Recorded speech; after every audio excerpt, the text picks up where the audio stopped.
Asalaamu calaykum waraxmatullaahi wabarakaatuh. Answer sheetka iyo question sheetka iyo qaabka imtixaanka loo wajahayo yaan macluumaad yar in ardayda la wadaago ugu talagalay. Marka answer sheetka imtixaanka fasalka 12aad sidan ayuu u egyahay muuqaalka guud, sida loo buuxinayana sidan ayaa noqonaysaa. Marka koowaad waxaa lagu qorayaa booklet code-ka oo 3 god ka kooban. Booklet code-kaas waxaa laga soo qaadanayaa booklet-ka su'aalaha ay ku qoran yihiin. Xagana ay ku qoran tahay booklet code. Hadda imtixaankii sanadkii hore kale markaan soo qaadano eber 99 buu booklet code-ka maadadan noqonayaa. Eber 99 kiiba xagga ku qoranaysa eber 99. saasoo kale markaad ugu qorto kadib qaybtaa way ka buuxsan tahay way ka dhigan tahay. Talaabada xigteen galayna hadda waxa weeye in magacii aan ku qorano answer sheetka. Answer sheetka marka lagu qorayo tilmaamo la raacay jiro far yar yar lama ogolo. Sida hadda sidan oo kaleeto ka muuqato waa mamnuuc in magacaada ka aabaha iyo ka awowga aad far yar yar ku qorato maadaama aan la ogoleyn far waaweyn ba aad ku qoratay tahay. Farta waaweyn sidan oo kale u eg tahay xarfo waaweyn macnaha taas sidaas baa sax. Dhinaca kale guda galayna waxa weeye maadadii in la buuxiyo. maadada marka la buuxinayo booklet code-kan iyadana ka soo qaadanayna hadda sida xariiqinta physics weeye xariiqin baanan ku cadaynay halkan erka code-kiis maadadan iyadana xagaas baa laga arkaya. Marka physics iyo dugsiga kolba aad ka qaadanayso tusaale ahaan ba hadda jigjiga secondary u soo gelinay markaan halkaa ka sii gudubno qaybta xigtaan guda galaynaa. Qaybta xigto waa registration number-ka inaan qorno. Registration number-ka waxaan hadii la qorayo admission card-kaada waa inaad dib ugu noqoto.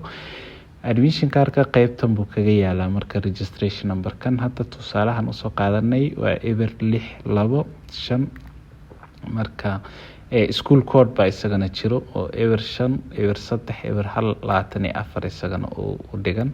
Marka inta markaan qaadano baan ku buuxinaynaa. Buuxintan waxyaabahan loo ogoleen waxa weeye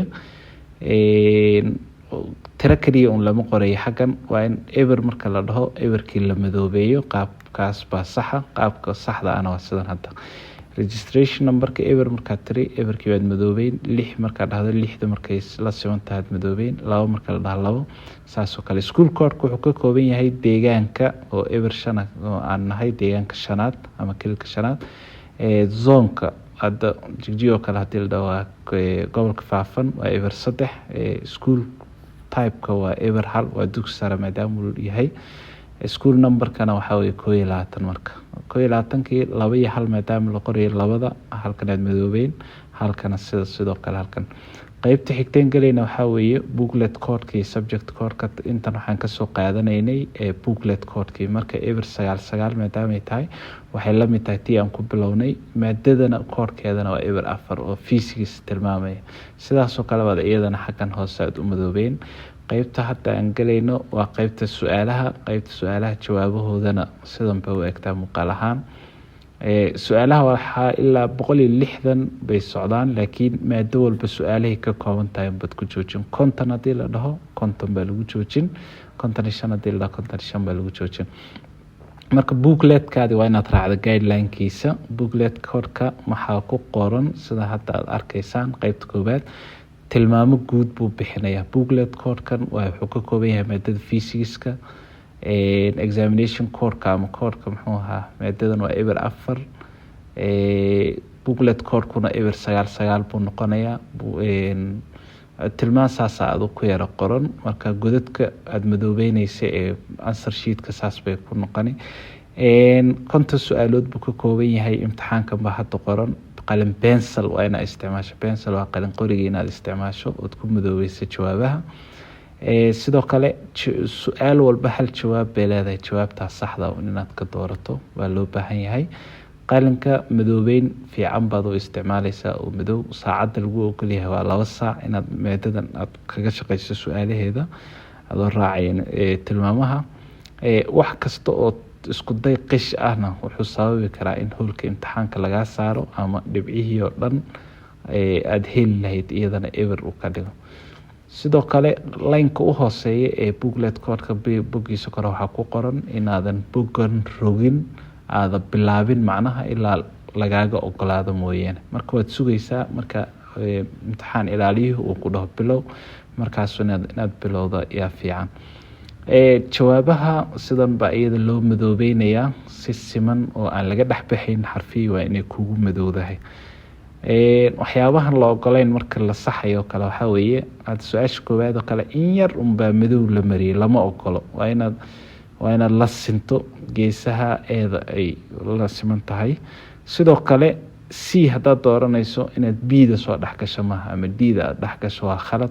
x in la doorto waa khalad. haddii check calaamada tigta ama checkta la isticmaalaya iyadana waa khalad. marka sida ugu saxsan ee loo buuxinaya sidan hadda cagaaran su-aasha shanaad aan uga jawaabnay d-diina maanaan gelin b-diina maanaan gelin si fiican baan u calaamadayna bay ka dhigan tahay u madoobeynay.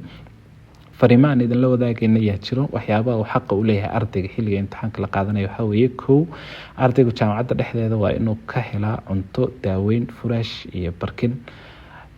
talabaad arday kasta waxuu xaq u leeyahay inuu isticmaalo librariga musqulaha qabeyska iyo goobaha shaaha lagu cabo. midda saddexaad ee ardayga xaq u leeyahay waxaa weeye jaamacadda dhexdeeda waa inuu amni guud ku helaan ardayda. waqtigu imtixaanku bilaabmayo waxa uu xaq u leeyahay ardaygu inuu helo kursi iyo miis uu wax ku qorto. waxa uu ardaydu xaq u leeyihiin in maalin ka hor imtixaanka wacyigelin ama orientation la siiyo. xil iyo waajibaadka ardayga waa inuu ardaygu soo qaato admission cardka markuu imtixaanka goobta imtixaanka ka dhacay imanayo.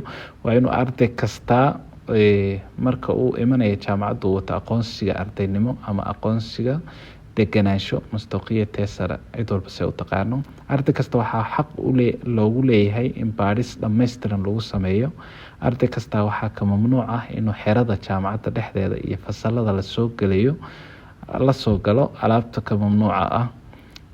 arday kasta waa inuu soo qaato qalin qori qalin jar ama qalin qor iyo tirtire ama masaxaad. arday kasta waa inuu ixtiraamo shuruucda imtixaanka. arday kasta waa inuu goobta imtixaanka ka dhacayo kala shaqeeyo mas-uuliyiinta goobta in maamulka imtixaanku si saxa u qabsoomo. arday kasta inta uuna imtixaanku bilaabmin ka hor waa in fasalka laga helaa horey uu usoo xaadiray ka dhigantahay. ardaygu haddii uu imtixaanka horey u dhameeyo booklet koorku wuxuu ku wareejinayaa imtixaan ilaaliyaha fasalka. marka lama baxay si qish uusan u bixin bay ka dhigan tahay.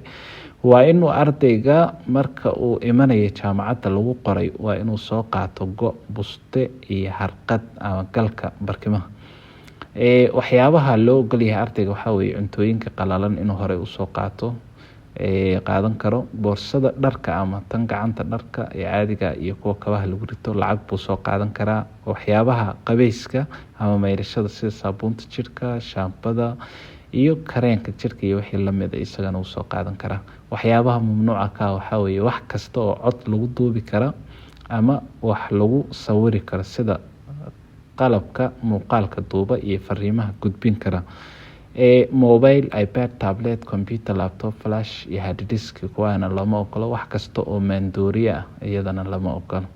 aad iyo aad baad u mahadsantihiin. waxaan filayaa ardaydu inay faham fiican ka heli doonaan muuqaalkan hadduu kusoo gaaro la wadaag ardayda. mahadsan.